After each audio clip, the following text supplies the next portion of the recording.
Hello my dear, आपके simple classes में आपका वेलकम। टुडे करंट अफेयर्स की सुपर क्लास जिसको हमने लिया है 17 दिसंबर से आज यानी 24 दिसंबर तक। वेरी इंपॉर्टेंट क्लास होने जा रही है। One thing I would like to tell you my dear students कि आप लोगों को मैंने लिख करके इसलिए नहीं दिया है कि यहाँ पर जब आप वीडियो चलाते हैं तो यहाँ सीसी का ऑप्शन आता है। सीसी आप उसी पे क्लिक कर दीजिएगा। मैं जितना चीजें बता रहा हूं वो सब आपकी स्क्रीन पर राइट कर दी जाएंगी। सीसी को आप क्लिक कर दीजिएगा और लैंग्वेज इनेबल्ड हो जाएगी। मैं क्या बोल रहा हूं वो सारी चीजें आप यहां पर पाएंगे। Understand my dear friends. तो सबसे पहले हम शुरू करते हैं करंट अफेयर्स, और कम समय में ज्यादा से ज्यादा करंट अफेयर्स पिछली क्लासेस जो भी हैं आप उसको भी देख सकते हैं। पुलिस की वैकेंसी आ गई है उत्तर प्रदेश में 60,000 से ज्यादा वैकेंसी। आप ध्यान दे करके पिछले एक साल का, बस एक साल का 2023 का ही करंट अफेयर्स देख लीजिएगा। यू विल सर्टेनली पास। इधर के ज्यादा चक्कर मत पड़िएगा क्योंकि अभी जब एग्जाम होगा, अभी तो कह रहे हैं 11 फरवरी, या हो सकता है कुछ और इधर उधर जाए, तो आप मान के चलिएगा कि इधर के ज्यादा मत ध्यान दीजिएगा। 2023 को स्पेशली यूपी को आप अच्छे से देख लीजिएगा। Surely you will pass the exam. Okay, let us start. चीन ने पृथ्वी पर सबसे गहरी और सबसे बड़ी भूमिगत प्रयोगशाला को लॉन्च किया है, ये जानते रहिए, वेरी इंपॉर्टेंट है। एसबीआई की रिपोर्ट 2029 के चुनाव के बाद एसबीआई ने रिपोर्ट निकाला है कि महिला मतदाताओं की संख्या पुरुषों से ज्यादा हो जाएगी। बताइए किसने निकाला है? एसबीआई। बताइए, भारत का सबसे बड़ा एक तरह से बैंक जो भारतीय स्टेट बैंक है, ठीक है, उसने लाहौर ग्लोबल पॉल्यूशन रैंकिंग में ये टॉप पर है। लाहौर पाकिस्तान का एक शहर है और क्लाइमेट चेंज परफॉर्मेंस इंडेक्स 2023 में 7वें स्थान पर भारत है। एआई अलायंस की शुरुआत मेटा व आईबीएम ने की है। एआई अलायंस आर्टिफिशियल इंटेलिजेंस की शुरुआत, और 115 मिलियन पुराने शार्क जीवाश्म की खोज अभी जैसलमेर हमारे राजस्थान में हुई है। उत्तराखंड वैश्विक निवेशक शिखर सम्मेलन का आयोजन कहाँ किया गया? नरेंद्र मोदी द्वारा किया गया उत्तराखंड में। यहीं पर उन्होंने कहा था, जैसे उन्होंने एक बार चलाया था कि मेक इन इंडिया प्रोग्राम जिसमें वो शेर का लोगो है, वैसे उन्होंने कहा एक नया प्रोग्राम चलाया वेड इन इंडिया। हम लोग वेडिंग डेस्टिनेशन क्या करते हैं, भारतीय लोग जितने भी धनी हैं वो विदेशों में जाके शादी करने का एक प्रचलन है। तो हमारे प्रधानमंत्री जी ने कहा कि आप लोग विदेशों में मत जाइए, wed in India, like make in India. Make in India एक तरह वेड इन इंडिया, भारत में ही शादी करिए ना। हम तो कह रहे हैं हनीमून भी इंडिया में ही मनाइए, क्योंकि भारत में लोग हनीमून मनाने के लिए स्पेशली विदेशों में चले जाते हैं। तो वेड इन इंडिया ये मोदी जी ने कहा है, ठीक है, और यहीं पर एंजॉय करिए भाई, यहीं पर रहिए, शादी करिए, यहीं पर आप सब करिए। हमारे देश का पैसा हमारे देश में रहेगा, इससे हमारी अर्थव्यवस्था मजबूत होगी। अंडरस्टैंड, इसको जानते रहिए, क्योंकि हमारे देश के बहुत सारे लोग, मालदीव एक छोटा सा देश है हमारे बगल में अरब सागर में, तो वहां लोग हनीमून के लिए भी ज्यादा जाते घूमने टहलने के लिए। तो आप अपने ही देश में करिए, wed in India, honeymoon in India and everything do in India. अपना देश तो सबसे अच्छा है भाई। ओके। जेमिनी ये गूगल की पेरेंट कंपनी अल्फाबेट का एडवांस्ड एआई मॉडल है। अग्नि-1 मिसाइल का परीक्षण अभी कलाम आइलैंड से उड़ीसा से किया। कलाम आइलैंड जानते रहे, उड़ीसा, ठीक है, उड़ीसा में है, जहां से हमारे देश में मिसाइल टेस्ट होती हैं। और सैटेलाइट कहां छोड़े जाते हैं? तो श्रीहरिकोटा से आंध्र प्रदेश के छोड़े जाते हैं। भारत की 84वीं चेस ग्रैंड मास्टर कौन बनी है? वैशाली रमेश बाबू बनी है। अभी इनके बारे में कुछ और बताएंगे जब पर्सन इन न्यूज आएगा। तो अंतरराष्ट्रीय गीता महोत्सव 2023 हरियाणा में किया गया है, इसका कुरुक्षेत्र में आयोजन। मेरा गांव मेरी धरोहर प्रोजेक्ट संस्कृति मंत्रालय द्वारा शुरू किया गया था। मरापी जो ज्वालामुखी है अभी इसमें विस्फोट हुआ था, कहाँ है? तो इंडोनेशियम जानते रहिएगा है। 2020 विश्व कप 2024 का आयोजन कहाँ होगा? वेस्ट इंडीज व यूएसए में होगा। गजराज सुरक्षा ये भारतीय रेलवे द्वारा शुरू की गई रेल पटरियों पर हाथियों की होने वाली दुर्घटनाओं को रोकने की एक तकनीक है, गजराज सुरक्षा। भारतीय अंतर्राष्ट्रीय व्यापार मेले का आयोजन अभी कहाँ हुआ? विश्व विख्यात मेला नई दिल्ली में हुआ था। दुनिया के पहले पोर्टेबल हॉस्पिटल का उद्घाटन गुरुग्राम हरियाणा में हुआ है। राष्ट्रपति ने आईआईटी खड़गपुर के, जो पश्चिम बंगाल में है, 69वें कन्वोकेशन समारोह में भाग लिया और उन्होंने अपने तेलंगाना में भी राष्ट्रपति का एक छोटा सा आवास है जिसको राष्ट्रपति निलयम कहते हैं, वहां पर उन्होंने कुछ समय गुजारा। राष्ट्रपति भवन दिल्ली में है और राष्ट्रपति निलयम कहाँ है? हैदराबाद के तेलंगाना में है। जानते रहिएगा, हैदराबाद तेलंगाना के सिकंदराबाद में है ये। और KIPG खेलो इंडिया पैरा गेम्स का आयोजन नई दिल्ली में हुआ है, अभी उसका समापन भी हो गया है। इसमें पहले स्थान पर हरियाणा है, दूसरे स्थान पर उत्तर प्रदेश है, तीसरे स्थान पर तमिलनाडु है। ठीक है, 105 मेडल हरियाणा ने पाए हैं, 62 मेडल माने ये पाए हैं उत्तर प्रदेश ने, और इसमें 32 राज्यों के माने राज्यों और यूटी के खिलाड़ियों ने भाग लिया था। ये पहली बार हुआ है, जानते रहिए, खेलो इंडिया पैरा गेम्स का आयोजन पहली बार कहाँ किया गया है? तो दिल्ली में। उत्तराखंड में भारत की पहली जायरोकॉप्टर सेवा शुरू हुई। ये पर्यटक इसमें उड़ान करेंगे और आराम से खूब आनंद उठाएंगे, तो जानते रहिएगा जायरोकॉप्टर सेवा शुरू हुई है। स्वदेशी आकाश मिसाइल ने एक साथ 4 लक्ष्य तबाह करके भारत ऐसी क्षमता हासिल करने वाले विश्व का पहला देश बन गया है। तो आकाश क्या है? एक मिसाइल है, सिंपली आएगा, आकाश है, मिसाइल टैंक कुछ भी देगा, तो एक स्वदेशी मिसाइल अपने देश की बनाई हुई मिसाइल है। भारत में missile man of India doctor APJ Abdul Kalam को कहा जाता है। चिल्ड्रेन ऑफ नो बॉडी, यह एक इजरायली फिल्म है जो 29वें कोलकाता इंटरनेशनल फिल्म फेस्टिवल की बेस्ट फिल्म का पुरस्कार इसने जीता है। IKS विकी, एजुकेशन मिनिस्ट्री ने इसको लॉन्च किया है। ये क्या है? भारत के पारंपरिक ज्ञान को प्रदान करने के लिए IKS विकी, जैसे विकिपीडिया होता है वैसे शिक्षा मंत्रालय ने इसको लॉन्च किया है। क्या? IKS विकी। किसके लिए? भारत के ट्रेडिशनल नॉलेज को बताने के लिए। अगला देखते हैं, नेक्स्ट पेज पर हमारे लिए क्या है भाई? नेक्स्ट पेज पर है चीन के कानसू व छिंगाई में आए भूकंप से बहुत सारे लोग मर गए हैं, तो जानते रहिए इसको। चीन एक सिन्हुआ न्यूज चैनल है, ये चीन की ही न्यूज चैनल है, जैसे अपने यहाँ तमाम न्यूज चैनल है, तो सिन्हुआ न्यूज चैनल जानते रहिए। कानसू और छिंगाई, ये सिंगाई प्रांत कहाँ है? तो ये इसको आप जानते रहिए चीन में है। क्यों चर्चा में है अभी? वहां पर भूकंप आए हैं। ठीक है। बापतला, तो बापतला आंध्र प्रदेश का दक्षिणी तटीय शहर है जहां मिचोंग अभी क्या आया था? तूफान आया था और यहीं पर उसने लैंडफॉल किया था। लैंडफॉल का मतलब होता है जब तूफान समुद्र से जमीन पर जहां टच करता है उसी को लैंडफॉल कहते हैं। ये वर्ड भी ध्यान रखिए, ज्योग्राफी का है। तो बापतला ये आंध्र प्रदेश का तटीय शहर है। डोनेट फॉर देश कैंपेन अभी किसने चलाया था? ये कांग्रेस सरकार ने, चूंकि कांग्रेस सरकार के बाद पैसे की कमी हो गई भाई, कांग्रेस जो पार्टी है वो पैसा जुटाने के लिए क्या चला रहे? डोनेट फॉर देश कैंपेन। डोनेट फॉर देश ये कैंपेन उन्होंने, इसके पहले राहुल गांधी ने भी भारत जोड़ो यात्रा भी चलाई थी। ठीक है, तो इसको भी आप अच्छे से अपने दिमाग में रखिएगा। उसके बाद है स्वर वेद महामंदिर, ये दुनिया का सबसे बड़ा मेडिटेशन सेंटर है जो उमराह वाराणसी में है। इसका उद्घाटन अभी मोदी जी ने किया। यहाँ 20,000 से ज्यादा लोग एक साथ योग कर सकते हैं। ये 7 मंजिला है, इसमें कोई भी मूर्ति नहीं है और यहाँ पर बस आप योग करें, आपको बड़ी शांति मिलेगी। और मोदी जी ने 19,000 से ज्यादा परियोजनाओं का उद्घाटन व लोकार्पण भी बनारस में किया। साथ में ही काशी तमिल संगमम के दूसरे संस्करण का भी उद्घाटन अभी उन्होंने किया है।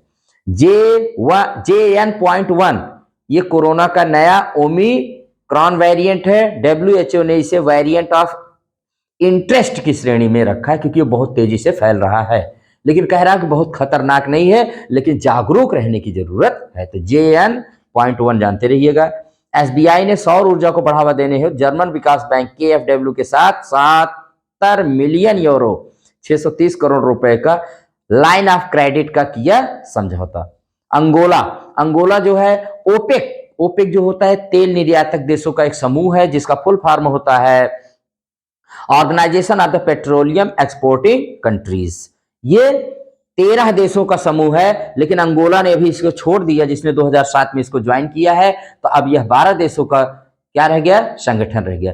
विश्व में तेल की कीमतें ना बढ़ें, स्थिर रहें, उत्पादन सही से हो, इसलिए ओपेक की स्थापना 1960 में की गई थी बगदाद सम्मेलन में। इसका हेडक्वार्टर वियना ऑस्ट्रिया में है और 2007 में अंगोला ने इसको ज्वाइन किया था। ओपेक प्लस देशों की संख्या 10 है और ओपेक कंट्रीज की संख्या अंगोला ने छोड़ दिया है सऊदी अरब के विवाद के चलते, या उसने उतना माने ये तेल नहीं प्रोड्यूस किया जितना उसको करना चाहिए था, तो उसने ओपेक को क्विट कर दिया है। उसने एक तरह से यहां से क्विट हो गया है। ये भी जानते रहिए। ओपेक प्लस कौन कौन से देश हैं, तो पहले आप जान लीजिए ओपेक प्लस देश कितने हैं। South Sudan, Azerbaijan, Brunei, Kazakhstan, Bahrain, Malaysia, Mexico, Oman, Russia और सूडान।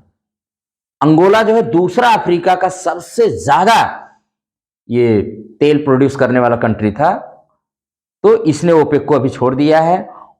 अंगोला की राजधानी लुआंडा है और इसके दक्षिण में नामीबिया, उत्तर पूर्व में कांगो लोकतांत्रिक गणराज्य, पूर्व में जाम्बिया, पश्चिम में अटलांटिक महासागर है।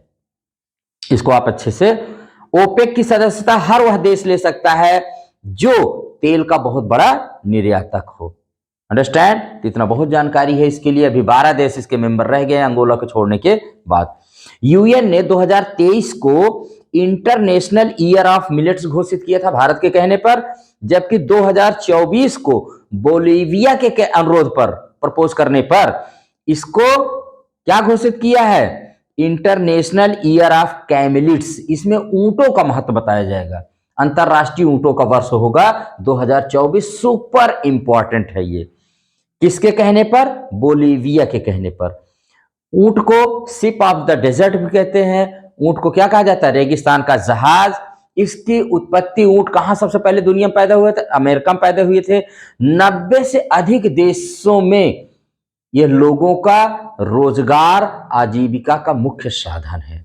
तो इसमें सऊदी अरेबिया, बहुत सारे अफ्रीकन कंट्रीज, 87% विश्व के ऊंट कहां पाए जाते हैं?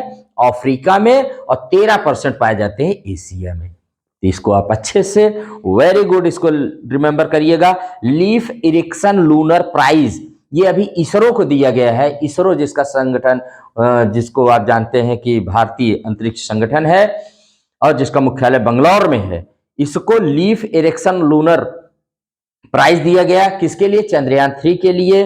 और ये पुरस्कार क्यों दिया जाता है? तो ये पुरस्कार किसी भी एक्सप्लोरेशन, खोज के लिए दिया जाता है। एक्सप्लोरेशन म्यूजियम हुसाविक आइसलैंड के द्वारा इसको दिया गया। ये 2015 से दिया जा रहा है। और ये किसको दिया? भारत की तरफ से इसको किसने रिसीव किया? तो भारत, जो वहां पर हमारे इंडियन एम्बेसडर हैं, राजदूत हैं, बाला सुब्रमण्यम श्याम जी ने इसको इसरो की तरफ से रिसीव किया। साहित्य अकादमी पुरस्कार की घोषणा हो गई है। इसमें 24 राइटर्स को 2023 के लिए दिया जाएगा और खेल पुरस्कारों की भी घोषणा हो गई है। ये दोनों अलग से चैप्टर आएंगे, तो आप इनको अभी अलग से चैप्टर में ला करके साहित्य खेल अकादमी, साहित्य अकादमी पुरस्कार और खेल पुरस्कारों को अलग से मैं आपको बता दूंगा। ठीक है। अब उसके बाद आते हैं पर्सन इन न्यूज। कौन कौन से पर्सन हमारे न्यूज में रहे हैं, चलते हैं देखते हैं। रूबेन अजर, ये भारत में इजराइल के नए राजदूत हैं। रूबेन अजर। रिजुल मैनी, ये मेडिकल छात्रा है जो मिस इंडिया यूएसए 2023 बनी है। क्या? रिजुल मैनी, ये मेडिकल की छात्रा है। आंद्रे ब्रुघेर, ये हॉलीवुड अभिनेता और एमी पुरस्कार विजेता, जिनका भी निधन हो गया, आंद्रे ब्रुघेर। फातिमा वसीम, सियाचिन ग्लेशियर के ऑपरेशनल पोस्ट पर तैनात होने वाली पहली महिला मेडिकल ऑफिसर हैं, फातिमा वसीम। हाँ, फातिमा बीबी से मत करिएगा क्योंकि फातिमा बीबी का भी निधन हो गया था, जो सुप्रीम कोर्ट की पहली महिला जज थी। बान की मून, ये 8वें यूएन सेक्रेटरी जनरल के रूप में कार्य करने वाले और 2023 में इनको क्या मिला है, दिवाली पावर ऑफ वन पुरस्कार इन्होंने जीता है, से सम्मानित किए गए हैं। दिवाली पावर ऑफ वन पुरस्कार को कूटनीति का ऑस्कर अवार्ड कहते हैं। कूटनीति का, वो जो दो देशों के बीच में गुप्त नीतियां होती हैं, जिसके तहत देश में बड़ी खुफिया बहुत तरह से माने जानकारी शेयर की जाती है, कूटनीति उसको कहा जाता है। तो कूटनीति का ऑस्कर अवार्ड किसको कहा जाता है, दिवाली पावर ऑफ वन पुरस्कार को अभी किसको मिला, बान की मून को, जो कि संयुक्त राष्ट्र संघ के सेक्रेटरी जनरल रहे हैं, महासचिव रहे हैं ये। जावेद अख्तर पद्म पानी लाइफ टाइम अचीवमेंट अवार्ड से सम्मानित हुए हैं। डॉक्टर हेमचंद्र रविकुमार ये कर्मवीर चक्र पदक से हुए हैं सम्मानित। अक्षता कृष्णमूर्ति नासा के मार्स रोवर को ऑपरेट करने वाली पहली भारतीय महिला बनी है, Akshata Krishnamurthy. Sam Altman Time magazine द्वारा इनको सीईओ ऑफ द ईयर चुना गया 2023। कैप्टन गीतिका कौल सियाचिन पर तैनात होने वाली पहली महिला मेडिकल ऑफिसर हैं। कौन, कैप्टन गीतिका कौल। और जबकि फातिमा वसीम ये सियाचिन ग्लेशियर के ऑपरेशनल पोस्ट पर तैनात होने वाली पहली महिला मेडिकल ऑफिसर। ठीक है, इनको आप भी जानते रहिएगा। समीर शाह ये बीबीसी के नए अध्यक्ष बने हैं, जो भारतीय मूल के हैं, ये भी आप जानते रहिएगा। मीरा चंद भारतीय मूल के उपन्यासकार को सिंगापुर के सर्वोच्च कला सम्मान से सम्मानित किया गया, मीरा चंद को। कंचन देवी भारतीय वानिकी अनुसंधान शिक्षा परिषद की पहली महिला महानिदेशक बनी है, कंचन देवी। आर वैशाली रमेश बाबू भारत की तीसरी महिला ग्रैंड मास्टर। भारत की पहली महिला ग्रैंड मास्टर थी सुब्बा रमन विजयलक्ष्मी। ये भारत की 84वीं चेस ग्रैंड मास्टर बनी है। कौन, आर वैशाली, भारत की तीसरी महिला ग्रैंड मास्टर, भारत की 84वीं चेस ग्रैंड मास्टर। ठीक है, आर वैशाली व आर प्रज्ञानंद ये दुनिया के पहले ऐसे भाई बहन हैं जिनके पास शतरंज का ग्रैंड मास्टर खिताब है। दोनों भाई बहन हैं, तमिलनाडु से आते हैं, और दोनों दुनिया के पहले भाई बहन हैं जिनके पास ग्रैंड मास्टर खिताब है। ठीक है, महुआ मोइत्री ये अभी इनकी राज्यसभा माने लोकसभा की सदस्यता इनकी चली गई। ये तृणमूल कांग्रेस की सांसद थी। पैसे लेकर इन्होंने सवाल किया था, जिसमें इथिक्स कमेटी ने इनको माने इनके सही पाया इसको कि इन्होंने सही ऐसा किया था, इसलिए इनकी सदस्यता लोकसभा से निलंबित हो गई। तो इसको आप जानते रहिएगा। शेख अमीर शेख अल अहमद अल जबर अल सबा, अमीर शेख अल अहमद अल जबर अल सबा ये कुवैत के अमीर हैं, जिनका भी हाल ही में निधन हो गया है। इनके मरने पर भारत सरकार ने एक दिन का राष्ट्रीय शोक 17 दिसंबर को घोषित किया था। कुवैत एक खाड़ी देश है और इसकी राजधानी कुवैत सिटी है, तो जानते रहिएगा, ये भी वेरी इंपॉर्टेंट है। और शेख हसन खान केरल के सरकारी कर्मचारी हैं, जिन्होंने अंटार्कटिका की सर्वोच्च चोटी माउंट विंसन को जीत लिया, उस पर चढ़ाई कर ली है। कौन, शेख हसन खान। रमन सिंह ये छत्तीसगढ़ के पूर्व मुख्यमंत्री हैं, जो इस समय विधानसभा के अध्यक्ष बने हैं, और ये 2018, 13, 18 और 23 लगातार 4 बार ये एमएलए रहे हैं। मोहम्मद शमी भारत सरकार ने अर्जुन पुरस्कार इन्हें देने का फैसला किया है। ठीक है, और नितिन साहनी भारतीय संगीतकार जो 2024 बुकर पुरस्कार निर्णायक पैनल के सदस्य के रूप में हुए हैं शामिल। अंतर्राष्ट्रीय बुकर पुरस्कार इंग्लैंड में आयोजित एक अंतर्राष्ट्रीय साहित्यिक पुरस्कार होता है। तो बुकर पुरस्कार जानते रहिए, इंग्लैंड में आयोजित किया, इसमें नितिन साहनी पैनल में आ गए हैं। अंतिम पंघाल ये यूनाइटेड वर्ल्ड रेसलिंग द्वारा इन्हें rising star of the year 2023 से सम्मानित किया गया है। ओके, चिराग चंद्रशेखर शेट्टी, सात्विक साई राज रंकी रेड्डी ये भारत के बैडमिंटन जोड़ी हैं, जिनको 2023 का मेजर ध्यानचंद खेल रत्न पुरस्कार दिया जाएगा। कब, 9 जनवरी 2024 को राष्ट्रपति के। इसके अलावा बहुत सारे खिलाड़ियों को अर्जुन पुरस्कार भी दिया जाएगा। अर्जुन पुरस्कार है, द्रोणाचार्य पुरस्कार है, ये तमाम पुरस्कार इसके अलग से मैं वीडियो लाऊंगा। और मेजर ध्यानचंद खेल रत्न पुरस्कार को पहले राजीव गांधी खेल रत्न पुरस्कार, और भारत का सबसे बड़ा खेल रत्न पुरस्कार है। इससे बड़ा कोई भी हमारे यहाँ खेल पुरस्कार नहीं है। इसकी शुरुआत 1991 या 92 से की गई है। इमैनुअल मैक्रों फ्रांस के राष्ट्रपति हैं, जो 2024 में गणतंत्र दिवस के हमारे यहाँ के मुख्य अतिथि बनेंगे। कौन? Emmanuel Macron. भारत में 1950 में पहली बार डॉक्टर राजेंद्र प्रसाद ने जब राजपथ पर गणतंत्र दिवस मनाया गया था, उस समय इंडोनेशिया के राष्ट्रपति सुकर्णो पहले क्या बने थे? पहले मुख्य अतिथि बने थे। तब से यह परंपरा चल रही है। राजपथ को आज कर्तव्य पथ कहा जाता है। वहीं पर भारत अपनी शक्ति का प्रदर्शन हर साल 26 जनवरी को करता है, क्योंकि इसी दिन हमारे देश हम गणतंत्र हुए थे और हम राजतंत्र से मुक्ति पाए थे। हमारे देश का अपना संविधान लागू हुआ था, जिसको आप जानते रहिए 2021 और 22 में कोरोना की वजह से कोई भी चीफ गेस्ट नहीं आया था। ये 75वां गणतंत्र दिवस होगा और जिसके मुख्य अतिथि फ्रांस के राष्ट्रपति इमैनुअल मैक्रों होंगे। ये भी आप जानते हैं 2023 में 74वें गणतंत्र दिवस के मुख्य अतिथि कौन थे? मिस्र के राष्ट्रपति अब्देल फताह अल सीसी ये थे। और संजय सिंह ये भारतीय कुश्ती महासंघ के अध्यक्ष निर्वाचित हुए हैं, जिसके में ये जानते रहे भारतीय कुश्ती महासंघ के अध्यक्ष निर्वाचित हुए हैं। तो ये था बहुत इंपॉर्टेंट जानकारी माय डियर स्टूडेंट्स। और मैंने आपसे फिर बताया कि मैंने क्या बताया है, मैंने कितना बताया है। आप सीसी पर जा करके उसको क्लिक कर दीजिएगा। जो कुछ भी मैंने बताया है वो आपको सारी सूचना इस पर आ जाएगी। और जो जैसे साहित्य पुरस्कार है, खेल पुरस्कार है, इसकी मैं आपको सेपरेट वीडियो, शॉर्ट वीडियो में लाने की कोशिश करूंगा। टिल देन आप लोग वर्क हार्ड करिए, जो भी वैकेंसी आ रहे हैं उसका फायदा उठाइए। और किसी ने क्या खूब कहा है कि जरूरी नहीं रोशनी चिरागों से हो, जरूरी नहीं रोशनी चिरागों से हो, शिक्षा से भी घर रोशन होते हैं।